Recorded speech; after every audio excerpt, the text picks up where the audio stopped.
ক্ষমা একটা অত্যন্ত সুন্দর শব্দ, আমার খুব প্রিয় শব্দ। কিন্তু এই ক্ষমা কখন আর কিভাবে প্রয়োগ করতে হবে সেটা বোঝা প্রয়োজনীয়। এক, যদি আপনি কোনো অন্যায় করেন আর ক্ষমা না চান, ক্ষমা প্রার্থনা না করেন, ক্ষমা চাওয়া থেকে এড়িয়ে যান, তাহলে তাতে আপনারই ক্ষতি হবে। কিভাবে? ক্ষমা না চাইলে মনের মধ্যে অহংকার জাগ্রত হয়, আর অহংকার তো প্রকৃত অর্থে আমাদের ক্ষতিই করে। দুই, কেউ যদি অপরাধ করেন, আপনার থেকে ক্ষমা না চান, তাহলে তাকে ক্ষমা করবেন না। ক্ষমা হলো অত্যন্ত অমূল্য, আর না চাইতেই কাউকে ক্ষমা দান করা এটা উচিত নয়। তিন, যদি কেউ আপনার সাথে অনুচিত কিছু করেন, অপরাধ করেন, আর আপনার থেকে ক্ষমা চান, তাহলে তাকে ক্ষমা করে দিন। তাতে আপনার অন্তরের করুণাবোধ জাগ্রত হবে, প্রেম জাগ্রত হবে, আর তা আপনার জন্য শুভ হবে। চার, যদি আপনি নিজে কোনো অপরাধ করেন, তাহলে অবশ্যই ক্ষমা চাইবেন। তাতে আপনারই লাভ হবে। কিভাবে? সামনের ব্যক্তি আপনাকে ক্ষমা করুক বা না করুক, আপনার অন্তরের অহংকার ক্ষীণ হবে, আর এই মন আরো নির্মল হয়ে উঠবে। এই ক্ষমা অত্যন্ত অমূল্য, ভেবেচিন্তে একে ব্যবহার করুন, আর আমার সাথে ভালোবেসে বলুন, রাধা রাধা। একবার একজন গুরু তার শিষ্যদের পরীক্ষা নিচ্ছিলেন। উনি ওনার প্রত্যেক শিষ্যকে একটি করে পাখি দিয়ে বললেন সেই পাখির বলি দিতে হবে, কিন্তু এমন এক স্থানে যেখানে কেউ তাদের দেখতে পাচ্ছে না। প্রত্যেক শিষ্য নিজের যাত্রা শুরু করলো। কেউ ঘন বনে প্রবেশ করলো, কেউ অন্ধকার গুহায় প্রবেশ করলো, কেউ দূরে কোনো পর্বতের শিখরে পৌঁছে গেল। যে মুহূর্তে দেখলো তাদের কেউ দেখতে পাচ্ছে না, তারা সেই বলি দিতে চেষ্টা করলো। যেই বলি দিতে গেল, সেই পাখি আলোর কিরণে পরিবর্তিত হলো এবং লুপ্ত হয়ে গেল। একজন শিষ্য ছিল যে আবার গুরুর কাছে ফিরে এলো। সে বলল, ক্ষমা করবেন গুরুদেব, কিন্তু আমি এমন কোনো স্থান পেলাম না যেখানে কেউ আমাকে দেখতে পাচ্ছে না। অন্য কেউ না দেখতে পেলেও আমি নিজে দেখতে পাচ্ছিলাম, আমার অন্তর্মন দেখতে পাচ্ছিল।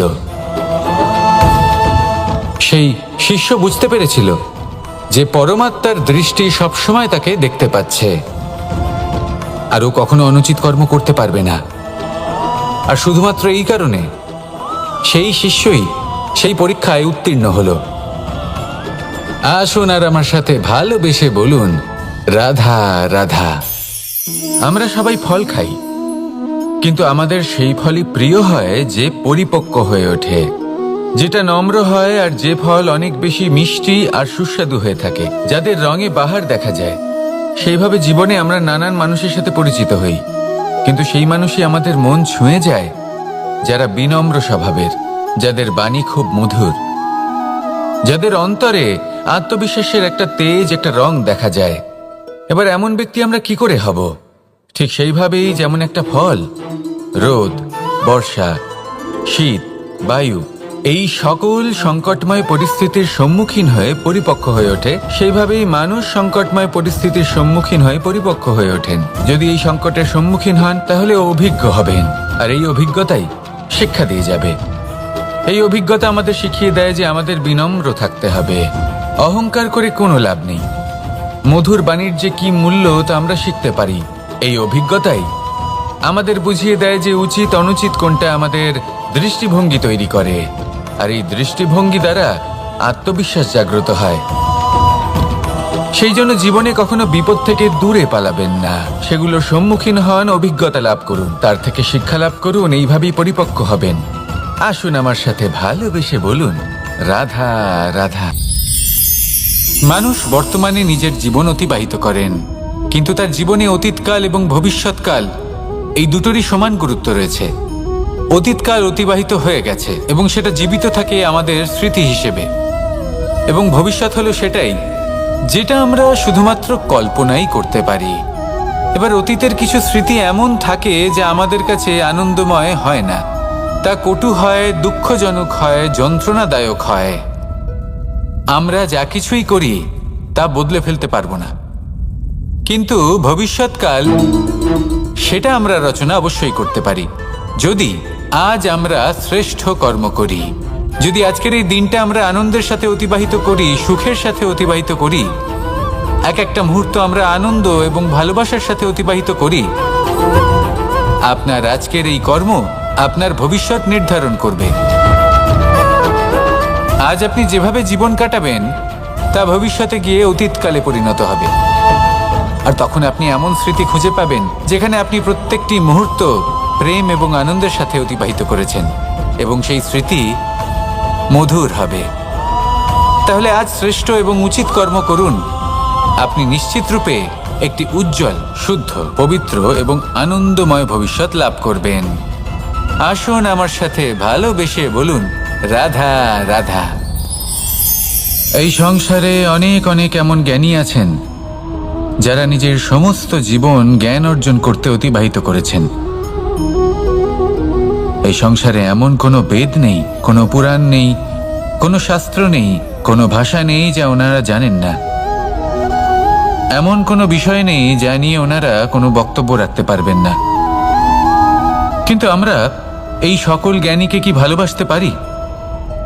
এনাদের সকলকে সম্মান করতে পারি না। কারণটা কি? দেখুন, বেদ পড়া একটি আলাদা বিষয়, বেদনা বুঝতে পারা অন্য ব্যাপার। এবং বেদনা বোঝার জন্য, সেই জ্ঞান লাভ করার জন্য আপনাকে মন থেকে করুণা এবং প্রেমের সঠিক অর্থ বুঝতে হবে। সামনের ব্যক্তির বেদনা বুঝতে হবে, তার যন্ত্রণাকে বুঝতে হবে। তারপর যে জ্ঞান আপনি অর্জন করেছেন বেদ থেকে, পুরাণ থেকে, শাস্ত্র থেকে, তা প্রয়োগ করে তার বেদনার নিবারণ করা, সেটা বেশি গুরুত্বপূর্ণ। সেই জন্য জীবনে শুধুমাত্র শাস্ত্র এবং বেদ পড়ে জ্ঞান অর্জন করতে সময় নষ্ট করবেন না। মন থেকে প্রেমের কি অর্থ সেই বিষয়ে জ্ঞান লাভ করার চেষ্টা করুন। করুণাও বুঝতে চেষ্টা করুন। একজন শ্রেষ্ঠ ব্যক্তি হয়ে উঠুন আর আমার সাথে ভালোবেসে বলুন, রাধা রাধা।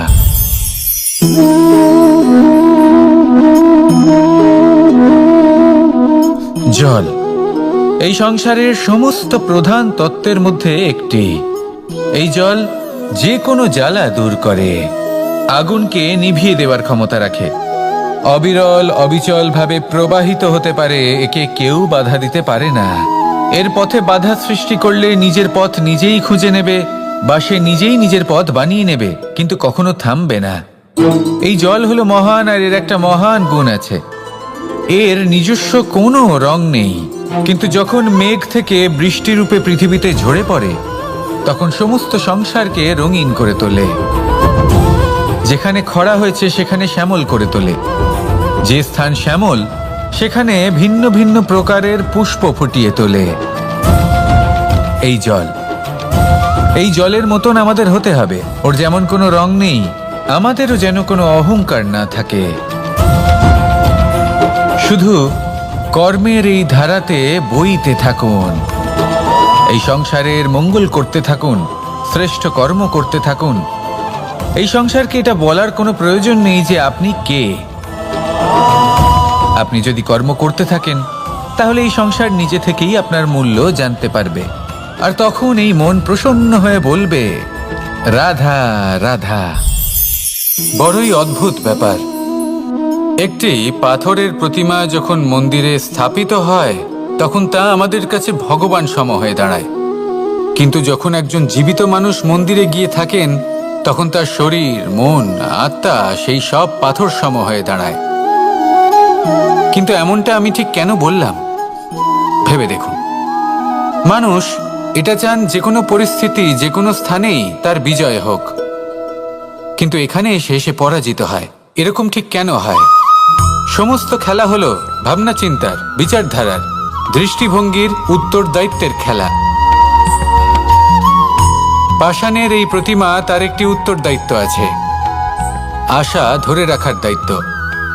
সেই আশা জানিয়ে মানুষ মন্দিরে আসেন। তেমনি মানুষের একটি উত্তরদায়িত্ব আছে যেটা সে ভুলে যায়, আর সেই উত্তরদায়িত্ব হলো এটা, যে মন্দিরে যে ভগবানকে সে প্রসন্ন করতে যাচ্ছে তাকে সে তখনই খুঁজে পাবে যখন পূর্ণরূপে সে সমর্পিত থাকবে। যদি মনে সমর্পণের ভাব না থাকে তাহলে ভগবান কখনো প্রসন্ন হবেন না। নিজের উত্তরদায়িত্ব বোঝার বদলে মানুষ শুধু একটা অনুষ্ঠান পালন করেন। যেমন ফুলের একটা মালা অর্পণ করেন আর সেই কারণেই তিনি পরাজিত হন।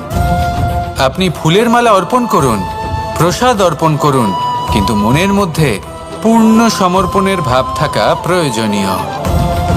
তবেই আপনি মন্দিরে গিয়েও প্রাণবন্ত হয়ে থাকতে পারবেন, তবেই ঈশ্বরকে প্রসন্ন করতে পারবেন। আসুন আমার সাথে ভালোবেসে বলুন, রাধা রাধা। এই প্রেম মানুষকে দিয়ে কি না করাতে পারে, বড় বড় কাজ করাতে পারে, বড় বড় বাধা পার করাতে পারে। চাইলে মরুভূমিতে কুয়ো খোঁড়াতে পারে, পর্বত পার করাতে পারে, প্রতিটা অসম্ভব কার্য সম্ভব করাতে পারে। কিন্তু যদি আমি এটা বলি যে প্রেম আপনাকে দিয়ে ছলনাও করাতে পারে, তাহলে কি আপনি তা ঠিক মনে করবেন? আপনার কি মনে হবে যে এরকম হতে পারে? অবশ্যই হতে পারে। যেমন আমি ছল করছি এই মুহূর্তে আমার রাধার জন্য, আমার প্রেমের জন্য। আমি রাধার সাথে অনন্ত প্রেম করি, নিঃস্বার্থভাবে প্রেম করি, কিন্তু তাও আমাকে একটা ঠকবাজ, স্বার্থপর, লোভী ব্যক্তি হতে হচ্ছে। এই ছলনা আমাকে করতে হচ্ছে আমার প্রেমের জন্য। এবারে আপনারা আমাকে বলবেন যে কেন কৃষ্ণ এসব করার কি দরকার? রাধার সাথে তুমি বিবাহ করে তুমি কি শান্তির নিঃশ্বাস নিতে পারো না? নিশ্চয়ই নিতে পারি। রাধার সাথে বিবাহ করে আমি ভীষণ সুখী হব, কিন্তু আমি এই কথাও জানি যে আমার রাধা সুখী হতে পারবে না। কারণ যদি এই বিবাহ হয়, তার মাতা পিতা, তার পরিবারকে বর্ষণা ত্যাগ করতে হবে। রাধার মনের মধ্যে একটা গভীর ক্ষতের সৃষ্টি হবে।